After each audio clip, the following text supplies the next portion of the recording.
बस माझं तेवढंच पाठ आहे.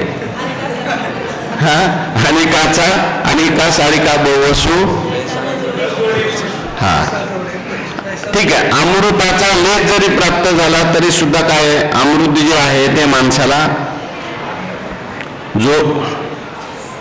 जोडे अमृताची सुरसरी ते प्राणाते अमर करी स्नाने पापताप वारी गोडी ही दे. त्याच्यात अमृताचे सगळे गुण सांगितले.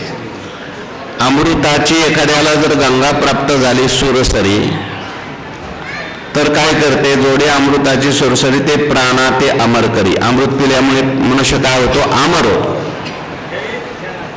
स्नान केल्यानंतर पाप तापही जातं. अमर तर तो झालेच आहे, परंतु त्याचं तापही जाईल, त्याचा पापही जाईल आणि पिल्यानंतर गोडी दे. अमृत रस स्वादाने रस सकळ म्हटले. म्हणजे अमृताच्या मध्ये काय काय गोड? एक तर अमृत सगळ्या रसाचा अंतर्भाव अमृतात होतो. अमृताचं सेवन केल्यानंतर अमृत अमर करतं. अमृत गोड आहे म्हणजे सगळे रस त्याच्यामध्ये आले. हे दोन मुख्य गुण घ्या अमृताचे. असं हे अमृत आहे. संतांचं जे जीवन आहे, ज्ञानोबा म्हणतात हा जो समुद्र आहे, हा समुद्र कसा आहे? अमृताचा समुद्र आहे. संत म्हणजे काय? अमृताच काय? बोलते जे अर्णव पियुषाचे.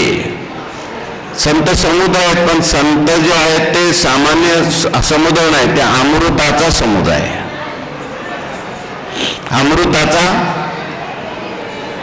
अमृताची सागरी जे लाभे सामर्थ्याचे थोडी तेचे दे अमृत लहरी चोरी घेतली. अमृत जे आहे ते पिल्यानंतर एक तर तुम्हाला रसही मिळणार आहे. अमृत पिल्यानंतर तुम्ही अमर होणार आहे. ते अमृत स्वर्गातलं अमृत, त्या अमृताचा सागर आहे. पण आता अमृताचा जरी सागर असला तरी तो बोलणार आहे का? एखादा अमृताचा सागर असेल, स्वर्गात अमृत आहे, पण ते बोलणार आहे का? बर, स्वर्गातलं जे अमृत आहे ते अमर करतं, पण कायमचं अमर करतं का? अहो जे काळकुटाचे सहोदर मृत्यू देणे प्याले अमर, तरी देहाचे पुरंदर 14 इंद्रिय होतात. म्हणजे ते अमृत जरी पेलं तरी सुद्धा मनुष्य कायमचा अमर होत नाही. त्यालाही जन्मावं लागतं, मरावं लागतं. अमर अमृत प्राण करीती शिकिते मराने जाती. पण हे संत जे आहेत यांचं अमृत वेगळं आहे बरं का.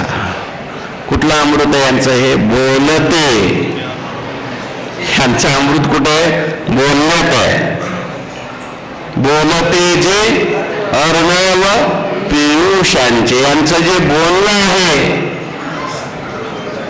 ते अमृतासारखं आहे. अमृतासारखं म्हणजे अमृतापेक्षा श्रेष्ठ आहे आणि समुद्रासारखं आहे.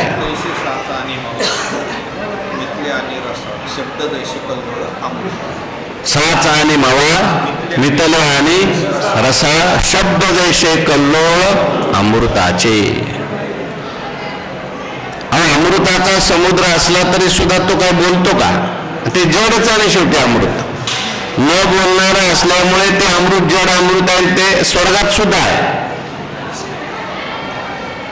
स्वर्गात असेल अमृत, थोडाफार असेल, परंतु ज्ञानोबा म्हणतात अनेक संतांची मांदी आहे. याने सगळे संत एकत्र येतात.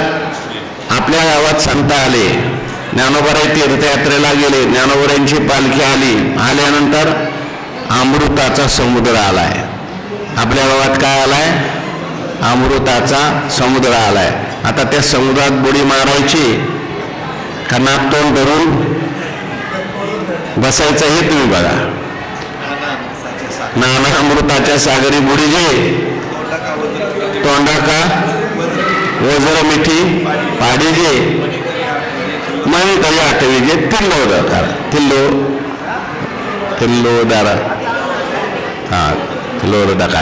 तिल्लोदकाते. पण हा अमृताचा समुद्र असा आहे की बोलणार आहे.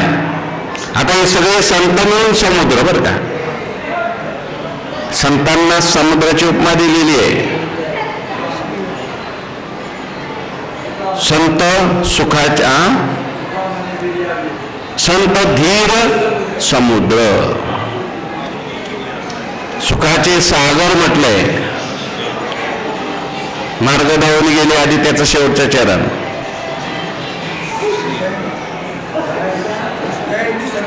दाननिधी संत ते. अमृताचं सागर म्हटलंय संतांना अनेक कुठं असं प्रमाण सांगा. अमृताचे सागर आहेत. हो, संत म्हणजे अमृताचे सागर आहेत आणि ते चालते बोलते सागर आहेत अमृताचे. त्यांचं जे बोलणं आहे ते मुखी अमृताची वाणी, देह देवाचे कारण. त्यांचं बोलणं म्हणजे अमृताचे शब्द आहेत. अमृताचं बोलणं म्हणजे अमृतासारखं गोड आहे एक, सगळ्या रसाचा आनंद देणार आहे दोन, कायमचा अमर करणार आहे तीन. ते अमृत तात्पुरता अमर करील, पण संतांच्या मुखातले शब्द जे आहेत, माझा मराठाची बोलू कौतुके, अमृताते हे पैजा जिंके, ऐशे अक्षरे रसिके मिळवे. तुकोबारायांचे शब्द आहेत. गाथा म्हणजे अमृताचा सागर आहे. अमृताचा सागर आहे गाथा. बोला, आले मुखावाटे अमृत वचने, उत्तीर्णता येणे मुळे. म्हणून बोलते जे आर्णव पियुषाचे. पियुष म्हणजे अमृत आहे. अमृताचं चालतं बोलतं त्या ठिकाणी समुद्र म्हणजे संत आहेत. म्हणून ज्ञानोबाराय म्हणतात, चला कल्पतरूचे आरव, चेतना चिंतामणीचे गाव, बोलते जे अर्णव पियुषाचे. असे संत तुमच्याकडे आलेले आहेत. अमृताची वाणी वर्षुला शुद्ध करीत आबद्ध कोण आहे, असे संत आहेत. आणि म्हणून ते सदा काय पुढची ओळी, चंद्रमे जे अलांछन, मार्तंड जे तापहीन, ते सर्वाही सदा सज्जन सोयर्यो. हे द्रुपद आहे. ते सर्वाही सदा सज्जन सोयर्यो. चला कल्पतरूंचे आरव, चिंतामणीचे गाव, बोलिते जे अर्णव पियुषाचे, ते सर्वाही सदा सज्जन सोयर्यो. ते नेहमी सज्जन आपल्याला सोयरे वाटले पाहिजेत. ते एवढे श्रेष्ठ आहेत, मग आपल्याला ते सोयरे वाटतात का? वाटले तर किंबहुना सर्व सुखी, नाही तर सगळे दुःखी. पुंडलिक वरदार विठ्ठल श्री ज्ञानदेव